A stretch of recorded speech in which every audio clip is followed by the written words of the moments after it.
4 years ago, I could say that I was confused as to what referencing counsel was. I knew that referencing counsel had a sort of a big role in some ways because things were always official. But I think that it's a committee that people wonder about or can be kind of intimidated about because there's so many whereases and there's lots of formalities. So the whole goal of this gathering is to break it down, to make it less intimidating so that indeed people can not just change the church, but engage with the church and not sort of witness, but participate and be a part of all that goes on in the church.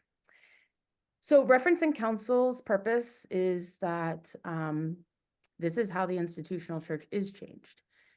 There's many and various ways to make an impact and make changes within the structure of the church, but it's through memorials and resolutions that issues of all kinds can be raised for specific action by synods and churchwide. And so it's the referencing council committee of each synod that plays a role in the process, both in assisting writers of resolutions and memorials, as well as serving as at Synod Assembly by bringing the resolutions and memorials to the floor and making recommendations regarding their adoption. So then that begs the question, what exactly are resolutions and memorials, and what are the differences? When do we write memorials and when do we write resolutions? So again, I used to find this confusing, but hopefully by the end of tonight, it will all make sense. So what's the difference? Memorials are asking Synod assemblies to ask churchwide assembly to pay attention to something. Synod assemblies can't tell churchwide to do something, but we're asking to pay attention to, and they're about broad topics. Resolutions, Synod assemblies ask direct synod to do something. So Synod assemblies ask Synod Council to reach out to churchwide organizations or church council, or to do something that is a local request. So Dr. Connors, when your email about how to, creating a committee, that would be a resolution because it's asking for a local request.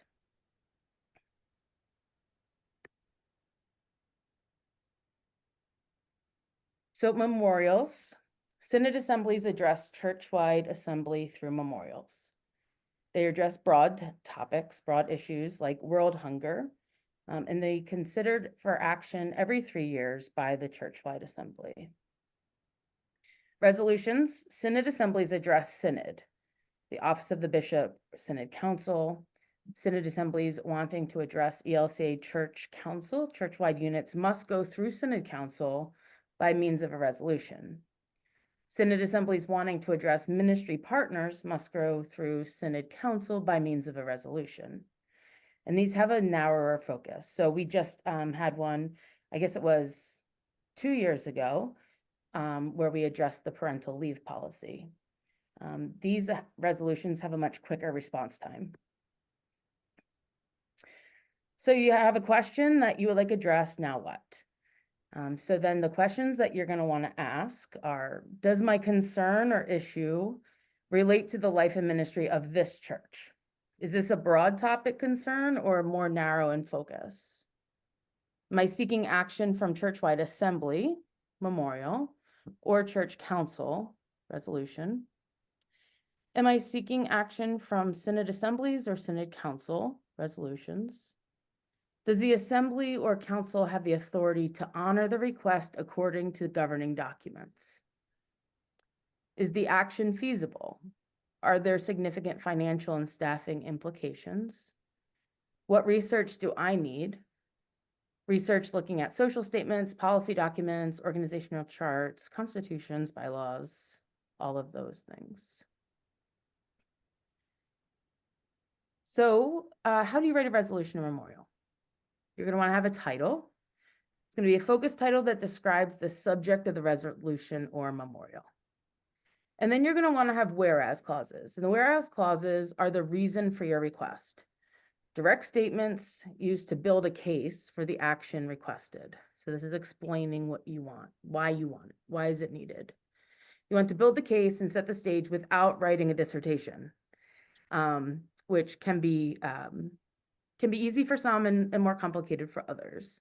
And the clauses must be factual and sourced. So the assembly doesn't vote on the whereas clauses though. So the whereas clauses are building the case, they must be factual, must give sources, and these are not to be voted on. The resolve clauses on which the assembly votes, state the action desired, what should be done, how it should be done, and all the necessary actions. Who should do it, when it should be done, timelines. The more specific, the better. Financial implications. And if there are financial considerations, so if we want to have a committee, there may not be a whole host of, financial considerations. But if we're asking the church to do something that requires an abundance of money, then we have to have included with the resolution of memorial, the funding sources. So an understanding of where the funding is coming from. We can't just ask churchwide, I send a memorial to churchwide and have a $3 million budget, but not explain how it's happening. Or not even have a budget, but just know it's going to cost a lot and just ask them to do something and figure it out themselves. That's just not how it works. So what does Reference and Counsel do after we receive the memorial resolution?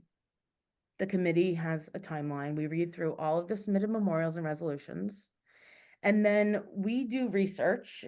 We research all of the governing documents, the policies, previous Synod Council, synodical, churchwide actions, and that's all done prior to making recommendations. And so during this time, you'll hear likely from me or another member of the committee to ask questions. We'll be in conversation with the authors. And the reason for why we research, so we can't have any conflict with documents, policies, previous actions, because there's rules. And so anything that we ask for in these resolutions and memorials has to be within the guidelines that are already set before us. So there's ways to make those changes, but they have to be part of an order. And so there's a process that they have to be part of. So it's important that we see if there's any conflicts. And then we're going to look at implications. We're going to look, theological, financial, legal, staffing. And so that's why there's deadlines. So we will get to it, but there's deadlines so that we have adequate time to research, which is really important because we don't just want to be making decisions on the fly with not doing the appropriate checks.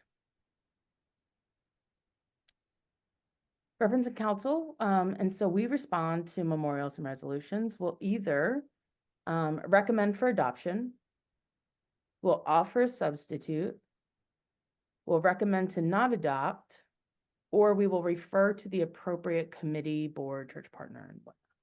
So, for instance, there was, I think something 2 years ago that we did not recommend to adopt or not adopt, but we referred it to the Synod Task Force on racism, anti-racism, something. So it really was work that needed to be done by that committee. And so we just referred it to that committee to take under their work. And so, but we're in touch with you. So we wouldn't just, Dr. Common, just be like, we're not recommending for adoption. We would be in conversation with you to get to a point of a place of making that recommendation, not just on the first read. So here's a sample memorial. We have the whereas clauses, providing background.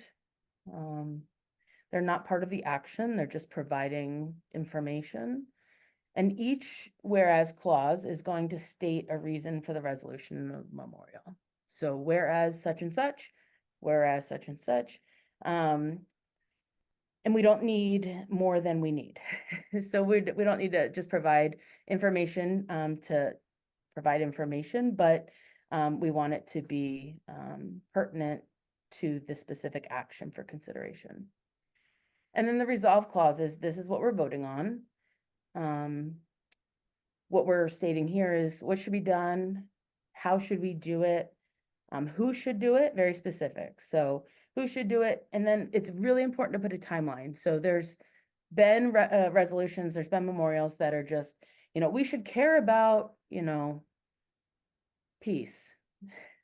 We could do these very big and broad things, but then nothing happens. So the more specific, the better, because that forces the work to be done, whatever the work is.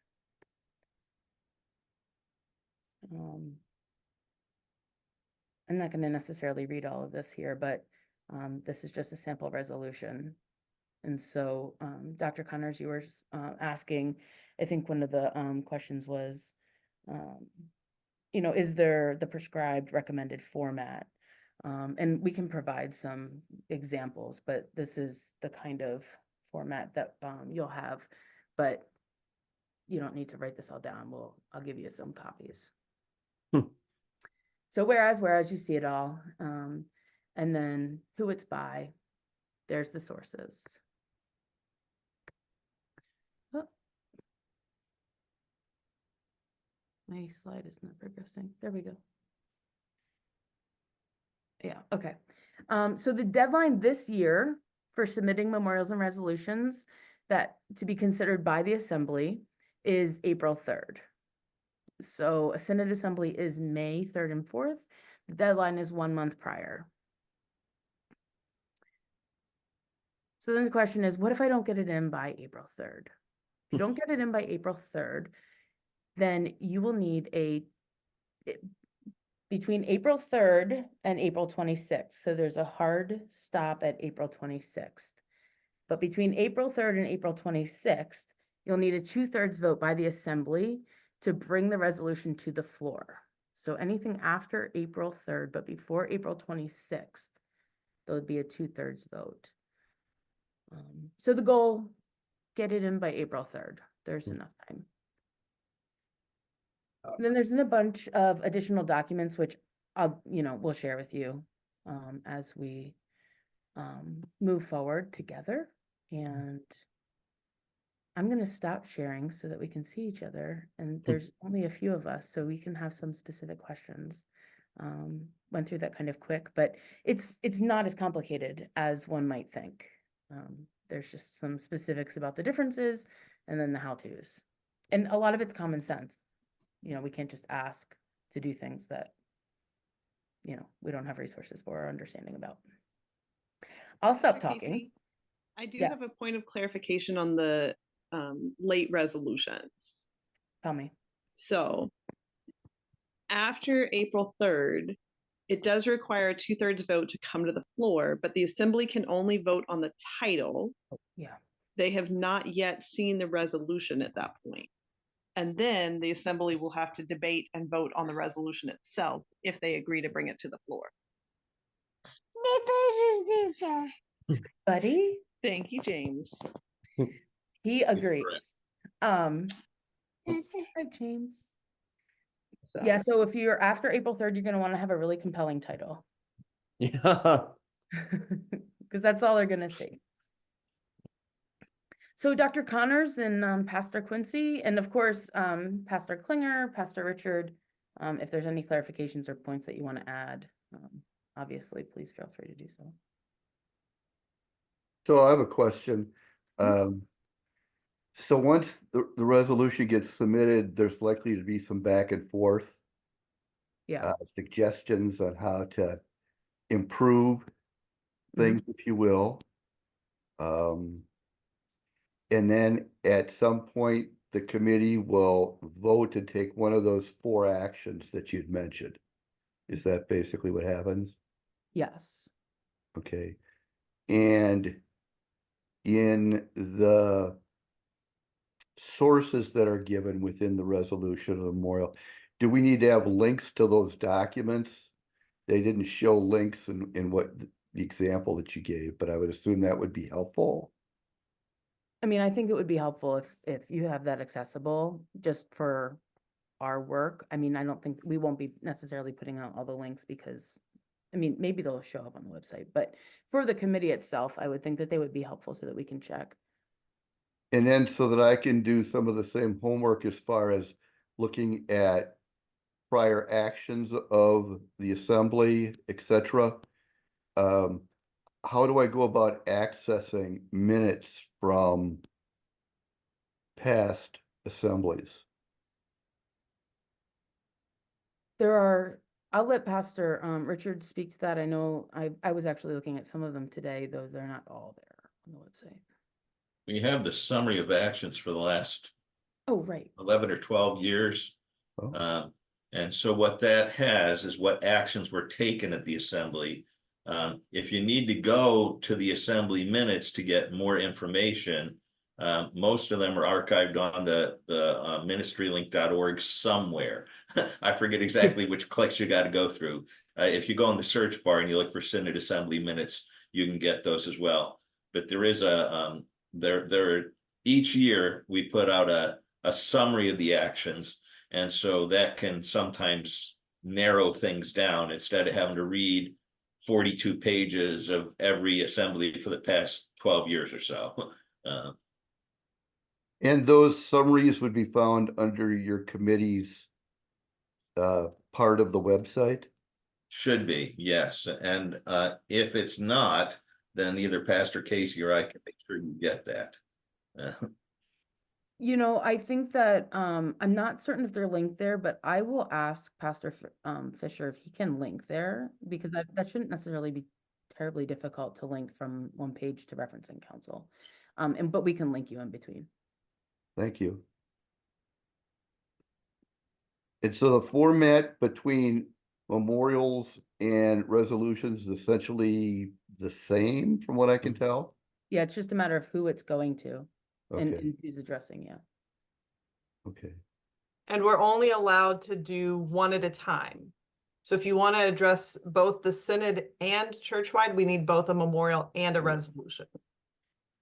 All the Okay. whereas clauses can be the same. We just need two different sets of resolveds. Got it. Thank you. Yep. Those are all the questions I have for the moment anyway. Thank you. I don't think that yours, I think that we'll be able to work pretty easily with you. It's not contentious. It's not, you're asking for something that there's, agreement behind, and it's pretty clean cut on what you're asking and who you're asking. Now, for financial implications, I would need to have a budget of sorts. Would I want to work directly with Martin in that regard, or is there someone that I would go through you to liaise with Martin, or how would that be done? I'm going to defer to Karen. I'm going to say that because the bishop has requested you form this committee, you can go to Martin directly. Other folks, if they were bringing something completely on their own, we'd want to go through referencing counsel. But since the bishop has asked you to form a committee, I think you can go to Martin and say, how much money can I have in the budget to do the thing the bishop asked me to do? Okay, and well, I'll talk to Martin about that. I'm still learning about how the budget works and the cycle of the budget. Yeah. I'll talk It's to him being about made that. right now. I knew that to be the case, but I just have to find out the cycle and for what year the budget is being made for, et cetera. So The synod's fiscal year is February 1 to January 31. And we will be voting on the 2025 budget at this assembly. We're always ahead. Yeah, we have to budget about a year and a half out for the synod. thank you. Because we'll be right in the middle of our fiscal year in May. And so we approved the one that starts February 1 of 25. Because we're already partway through the fiscal year of 2024 to 25. So the other thing is, as you look at financing for this, I'm sure that Martin will help you with this as well. But it might be that it would start with Fund for Mission money. It might start with Forward Together and Faith money. It may or may not be in the budget immediately, but maybe there's a way to include it in the budget between now and the assembly. At least it would be a marker for Martin to know that it might be coming if the assembly says yay, to say how much might be possible.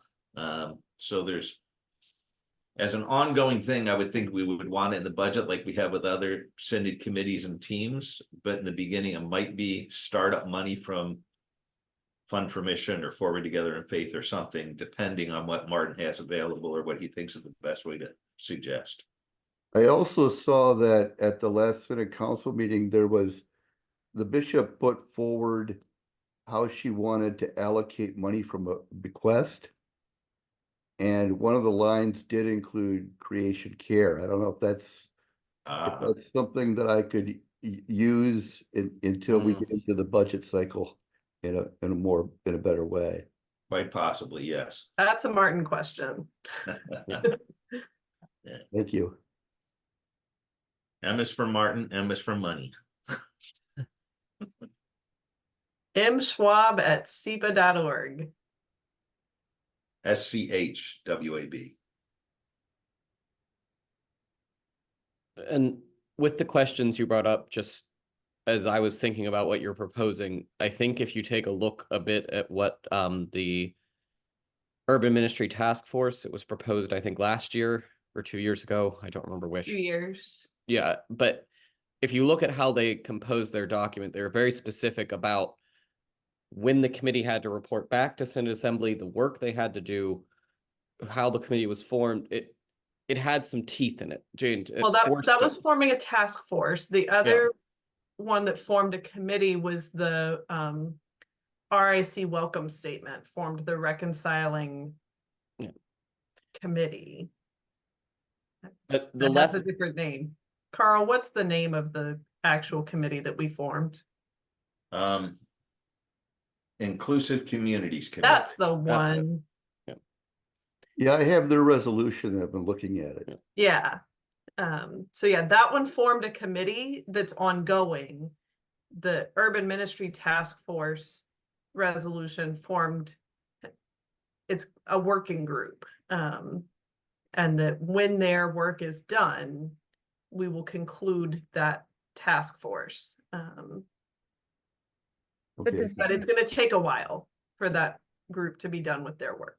sure. I forget when we had a resolution from the anti-racism team also about funding at one point in time. Was that a couple, 3 years ago? That was like 3 years ago. That was way pre-pandemic.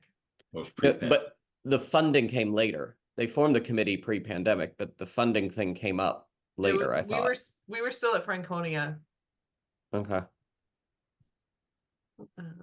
pre-pandemic. That may or may not be helpful depending on if that can be found. Because that's another ongoing team.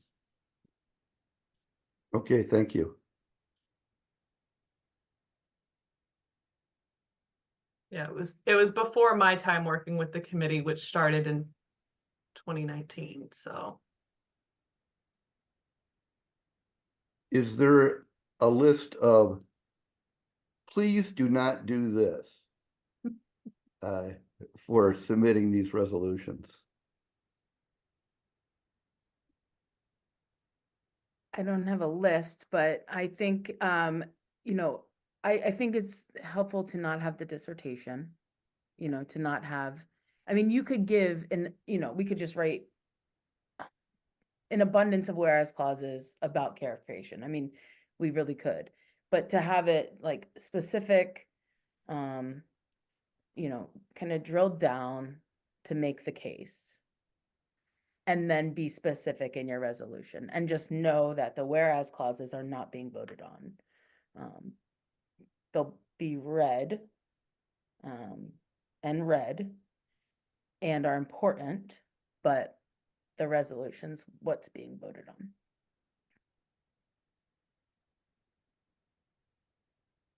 And I think that, oh, go ahead. Yeah, go ahead. No, go ahead. I'll defer to you. That's right. I'm never sure if this is as helpful. In some ways, it seems like common sense to me, but you get more flies with honey than with vinegar. And so the idea of saying you idiots don't seem to care at all about the planet if you had a brain in your head. I mean, going with those kinds of things that become insulting and derogatory and confrontational are not usually helpful. To come in with a positive reason as to why this is something that's important to encourage and inspire people to take action, language makes a big difference.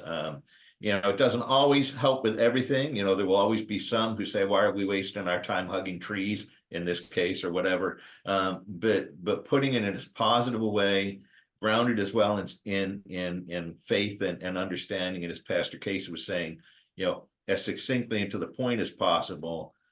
Those links can have all kinds of background stuff that people want to click on and read in depth for those who want that in depth. But it really makes a difference in terms of tone. And if we come across adversarial, we come across like the whole assembly is foolish for not knowing this already, it doesn't always help one's case. Thank you. And just to piggyback on that, the day of, when we do vote, there will always be someone who disagrees. I mean, almost always someone's going to find something they don't like or a wording they don't like, and your ability to be a little flexible as that comes up is helpful, and being ready to defend yourself a bit is also helpful, just in case. And I know that's more practical day of stuff, but it always happens, and it's the nature of having so many people in a room doing together. So just be ready and go with the flow a bit, because usually half the time it's more about grammar than anything else. Okay, so there could be amendments from the floor. There can be. Okay. So that's just to be ready to roll with that a bit and see where it goes. Okay. Thank you. I think it's also something that can be important to remember is that there's a lot of lay people who are not all academics. I mean, there's a lot of pastors who aren't academics too, but to be honest, but just who you're talking to. And I think when people when they don't feel like something's over their head, they have an ability to engage with it. I mean, no need to dumb it down, but I think that that's also helpful too, to know who's Okay. on this. We're using a steering committee of interested individuals. Oh, cool. We gathered names at the prior Synod Assembly. And so there are about 8, 10, 12 people Good. that we're going to have reviewing this. Oh, perfect. And do we need to include the mission statement? Is that part of the resolved part of this? We have a mission statement that the committee's looking at as well. I would think the committee would take that on later. I don't know if it needs to be in there.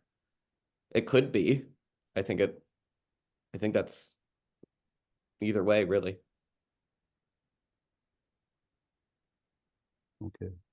And it's certainly good to have your mission statement so you know what you're defending when you get there, for sure. Whether it needs to be part of the resolved, it could be part of, and maybe it's part of the conversation as it goes forward. If this gets passed, here is our general mission statement, but I'm not sure. Because depending on how long it is, I'm not sure if it needs to be in resolved. Sorry, Joe. Yeah, if you put it in the resolved, then are you stuck with it for the entirety of the existence of the committee? Yeah. Do you know what I mean? Whereas if the committee adopts it later, then it's a little more flexible for you. Because it may change at some point. I think mission statement should change after a couple of years, you see where you're headed. Yeah. So, but yeah, I would be helpful. Yeah, if it's in the resolved, you might be stuck with it unless you go back to the Synod Assembly with another resolved. So, yeah. Okay. And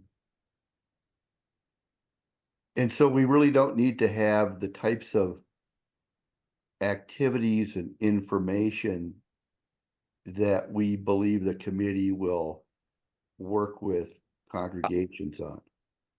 I think you could be broad about that discussion. I wouldn't go uber specific. You can say this is what the committee, the kind of work it will engage in, but again, leave room for flexibility so that the committee can still be agile and function and, evolve as it figures out on the ground what it's doing. And you could also include that when you're speaking to it. Mm-hmm. Okay, so we'll be making an oral presentation ourselves, or you're going to be making the presentation. The committee will be making the presentation. Is that right?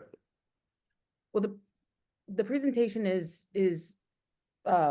presenting the resolution to the assembly. Okay, You'll have the first opportunity. I mean, we can give rationale, but you would have the first opportunity to speak to the motion From the floor.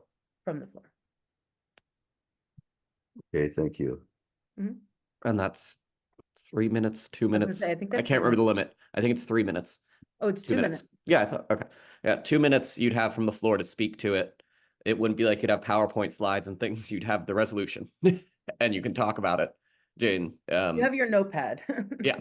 And then after that, then discussion would be opened up for the rest of the assembly to start speaking for or against the resolution. And typically, do these have a lot of speakers on both sides, or? It really depends on the issue. I think this one, again, I can't see tons of people being against this or anything. Also with the bishop's election happening, I think that's going to draw a lot of focus. But you never know. There have been more controversial ones where, yes, we've gone on for some time, but I don't see this being one of them. And you have your committee. I mean, you have a lineup. You essentially have a potential for a lineup of people to be speaking for it. So Oh. I would assume that your lineup is probably greater than speaking against it. So you Yes. can just have your, your talking points that you want. I mean, I think this is gonna go, but Yeah. just in terms of preparation, you can have your team and others have talking points to speak to the resolution. Because if you remember at Synod Assembly, we always limit usually between speaking for the resolution, then speaking against, for, against. If we get, I need to look at the rules again before we get to the meeting. If we get to I think it's 3 in a row that are for, then that starts to call the vote. It's 3 or 5. Jane, so because if there's no one else speaking against it, why do we keep having people get up and speak for it? And so at some point you just call the vote because of that. So Jane, again, as long as you have those people ready to go, it can start the motion to go. I don't want to keep asking questions because you may have more presentation. No, Nope. we're at the point of questions. We're for you. Yeah. And Pastor Quincy, if I you've was got. gonna say, maybe a comments, jump question, in. does Pastor Quincy have a question or something specific? I don't have a question at this point. I think I understand the process pretty well from what you've said and just being at assemblies through the years. So I just wanted to make sure I understood the timeline and what you presented early in the session. Perfect. Yeah, and if something comes up, certainly reach out anytime between now and. Thank you. I will. Of course. Okay, and if I have questions while this is being drafted, who is the best person for me to reach out to? You reach out directly to me and then I'll bring people in as needed if I don't know. But you Loop can in the first call proper through expert. me. Yep. Okay, I think those are most of my questions for now. And you'll give me whatever forms, you'll send me whatever forms need to be filled out in relation to this. Yeah, I'll have everything necessary. I'll put it all together for when we meet, if that's good, and then we can go through details and other questions that come up. So no problem having questions. It's good to ask as you go, and it's obviously something you care about, and I would rather answer questions now as you're doing the work than the week of writing and submission. Yes. All forms will also be posted to the website and should already be there, I think. Oh, okay. So we will double check that for sure, but the Synod Assembly website has copies of the forms. Okay, and is it possible to get a copy of the graphics you worked off from today? Sure, yeah, I'll send you the slides. Yeah, Okay. that would be great. Yep, I can do that for sure. They're I do believe that they're on the website, but don't look at those because I suspect that they are old slides and have the old dates. But I will send them both to you and ask Pastor Fisher to update with the new slides. Yeah, they are the old slides, and there's a copy of this webinar from the first time we did it. It's the same thing. Okay. Well, I don't want to prolong this, but I want to thank each of you for the time you've invested in meeting with us today. It's very Sure. helpful. Thank you for all the work you're about to do and already have done. Yeah. Yeah, two things, Dr. Connors, in the reconciling the inclusive community resolution was it was a resolution on welcome and inclusion. They did have a mission statement in theirs because as part of reconciling in Christ, we needed a particular language to be in that community, in that regard, in that whatever, to be recognized by reconciling in Christ, reconciling works. There was certain language that we needed. So that's why they have a mission statement there. It was very particular to that cause or that particular concern. And then if you see a little later, it does say in general, the things that they will do, resourcing and equipping congregations and leaders in order to, and so they have several events each year, but they didn't say we will have 2 events or 3 events or 4 events each year, but we will have events in order to promote inclusive communities and gender issues and this kind of thing. So there is the sense of what they want to do without trying to say every September or every October we will have. And that's where Pastor Joey's saying, give yourself a little flexibility in that. But it's good to say, as opposed to we want to care for creation. Okay, that's nice. Well, having a little more specific. It's a weird thing trying to find that balance between just, thoughts and prayers. And so we hope everything will be okay. And making it so specific that you can't move from your own straitjacket that you put yourself in. So I'm not sure if that's a good way to say that, but. Good to know. Good advice. Thank you. And Pastor Quincy, I don't know if you had any particular topic that you were thinking about. If it's just sort of general, we'd be happy to help if there is. I also don't want to make you commit to saying something out loud if you aren't ready to say anything. So I appreciate that, Carl. I'm not ready to say it out loud yet. okay. It was partly general interest, but I have also been thinking and praying about something that I learned about in the last year. And so I'm working on that. If it's something that needs to go to the church-wide assembly, that would be a memorial. And our assembly. No, this would be for our Southeastern Pennsylvania Synod. Very good. Then it'd be a resolution and we'd be okay. And we can handle that internally. Yep. Great. But this has been very helpful for me and I appreciate it. Good. And again, I'm sorry I was a little bit late. Oh, no worries. No worries. No, it's all good. We were just getting started.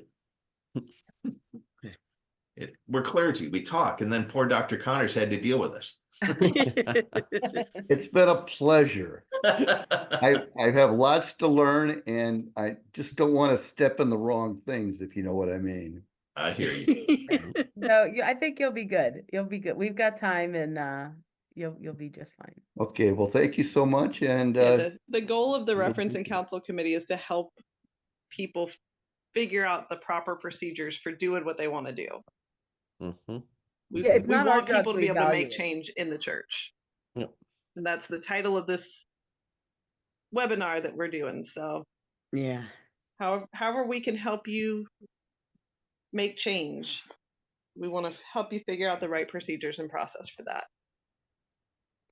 So okay, thank you so much for all your time. Much appreciated. Thank you. Thank you. For your night, upcoming work. Hi, James. James. Good night. Hey, James. Good night, Good night. James. Good night, James. Pastor Klinger, will you just send us in a closing prayer? I can do that. The Lord be with you. And also, And also with you. Good and gracious God, we give you so much thanks for this time to gather to talk about how we can change the church, because you are always calling us to change, to growth, to learning more. be with us now as we head out to our desks, our laptops, our work to craft these changes. Bless our minds, bless our wisdom, that it is to continue to show your love and your grace in the world. In your name we pray. Amen.